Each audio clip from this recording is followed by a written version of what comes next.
The silence in our house had become a physical entity, a thick, suffocating blanket that muted the laughter we once shared.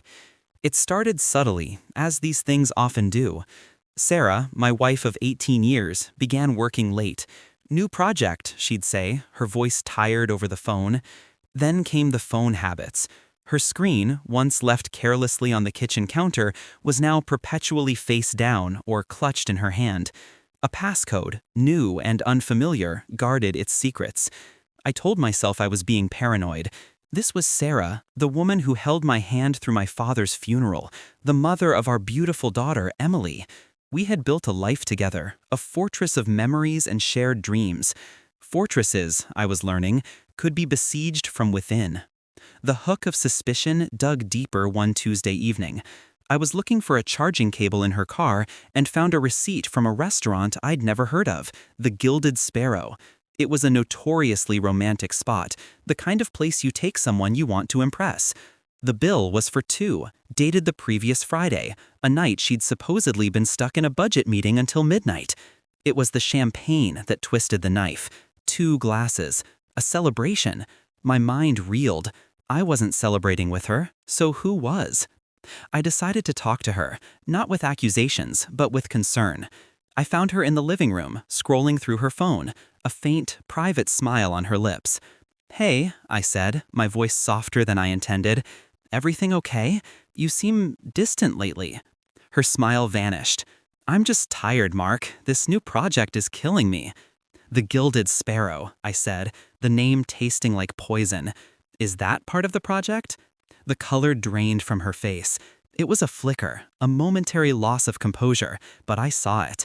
Then the walls went up. "It was a client dinner," she snapped, her voice sharp. "Am I not allowed to entertain clients anymore? Do I have to run every expense by you like a child?"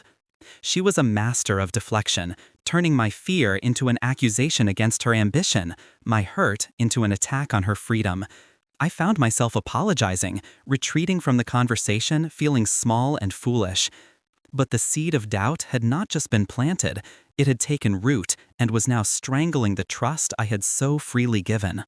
Our home, once a sanctuary, became a minefield of unspoken tensions. Emily, our 16-year-old, navigated it with the practiced ease of a teenager accustomed to parental storms. She'd retreat to her room, headphones on, a barrier against the icy silence that now sat between her parents at the dinner table. I watched her sometimes, wondering how much she noticed. Did she feel the ground shifting beneath our feet? Or was her world of high school drama and social media a sufficient distraction? Weeks turned into a month of this Cold War. I was losing sleep, my mind a relentless carousel of suspicion and self-doubt. Was I crazy? Was I destroying my marriage over a work dinner and a password? I needed proof. The thought of hiring a private investigator felt like a profound betrayal, a final, irreversible step. But living in this limbo was a slow death. I made the call. Mr. Davies was a quiet, unassuming man who spoke in clipped, professional sentences. He promised discretion and delivered results with terrifying efficiency. A week later, a plain manila envelope arrived. My hands trembled as I opened it. Inside were photographs, glossy, 8x10 portals into a life I wasn't part of. There was Sarah, laughing, her head thrown back in a way I hadn't seen in years. She was with a man. He was handsome, I suppose, in a generic, well-dressed way. They were walking in a park, holding hands. Another photo showed them on a bench, his arm around her. And then, the final image. A kiss. Not a peck on the cheek, a deep, passionate kiss that spoke of intimacy and familiarity. The world tilted on its axis. The air rushed out of my lungs. This was not paranoia. This was real. I spent the next 2 days in a daze, the photos hidden in my office drawer like a venomous secret. I had to confront her. There was no more room for lies or gaslighting. I waited until Emily was out with friends for the evening.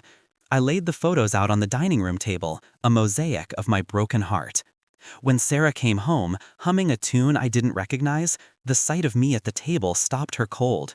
Her eyes flickered from my stony face to the photos. Her shopping bags dropped to the floor, apples rolling across the hardwood like scattered marbles. Her face, a canvas of carefully constructed denial for months, crumbled into raw, unadulterated panic. "Mark," she whispered, her voice a thread. "No more lies, Sarah," I said, my own voice eerily calm. "Who is he?" She sank into a chair, her body racked with sobs. "I'm so sorry," she cried. "I never meant for this to happen. I never meant to hurt you." It was a script I'd heard in movies, hollow words that offered no explanation, no solace. She wouldn't tell me his name, just that it was a mistake, a stupid, meaningless mistake. Just as I was about to demand he be named, the front door opened. It was Emily, home early. She took in the scene, her mother crying uncontrollably, my face like granite, the photos on the table. Her eyes, so much like Sarah's, widened in understanding. I felt a surge of protective instinct. "Emily, honey, maybe you should go to your room. Your mom and I are talking." But she didn't move. Her gaze was fixed on the photos, specifically on the face of the man kissing her mother. A strange expression crossed her face, not of shock, but of something else. Recognition? Fear? "Dad, please," she said, her voice trembling. "Don't be mad at Mom." I was floored. "What? Emily, you don't understand what's happening." "I do," she whispered, tears welling in her eyes. "I know. I've known for a little while." The confession hung in the air, a second, even more devastating blow. My daughter, my sweet, innocent Emily was complicit in this? "You knew?" The words were barely a breath. Sarah looked up, her face streaked with tears and terror. "Don't, Emily, please." But Emily was already talking, the words tumbling out in a rush. She didn't want to lie anymore. She was just trying to let me know him. He wanted to meet me. My brain couldn't connect the dots. "Meet you? Why would this man want to meet you?" I looked from my weeping wife to my distraught daughter, a chasm of understanding separating us. The biggest shock was yet to come, lurking just beneath the surface of this awful revelation. It was Sarah who finally spoke the words that would detonate my world. Her voice was broken, barely audible. "Mark, his name is David." She paused, taking a shuddering breath. We knew each other a long time ago, before we got married. We had a brief thing. I ended it to be with you." I stared at her, the pieces clicking into place with horrifying clarity. "And?" I prompted, my voice cold as ice. She looked at Emily, then back at me, her eyes pleading for a forgiveness she had to know was impossible. "I found out I was pregnant right after we got engaged. I was scared. I loved you so much, and I didn't want to lose you. I convinced myself it didn't matter." She finally looked me in the eye. "Mark, David is Emily's biological father." The silence that followed was no longer a blanket. It was a vacuum. It sucked the air, the sound, the very life out of the room. The affair was a betrayal of our marriage, a deep and painful wound. But this was a betrayal of my entire life, my identity as a father. The 18 years of memories, Emily's first steps, teaching her to ride a bike, holding her when she had a nightmare, beaming with pride at her school plays. All of it was suddenly cast in the shadow of this monumental lie. I looked at Emily, my daughter. My heart, which I thought had already been shattered, broke all over again. But as I looked at her, crying and terrified, I felt an unexpected surge, not of anger towards her, but of overwhelming love. She was a victim in this, a pawn in a game that started before she was even born. The DNA didn't matter. I had changed her diapers. I had read her bedtime stories. I had raised her. She was my daughter. The anger I felt was pure, white-hot, and directed entirely at the woman sitting across from me. Sarah had not just cheated on me. She had stolen a fundamental truth from my life. She had allowed me to live a beautiful lie. I stood up, my legs feeling unsteady. I walked over to Emily and wrapped my arms around her. She clung to me, sobbing into my shirt. Over her head, I looked at Sarah. There was nothing left to say. The apologies were meaningless, the tears were too late.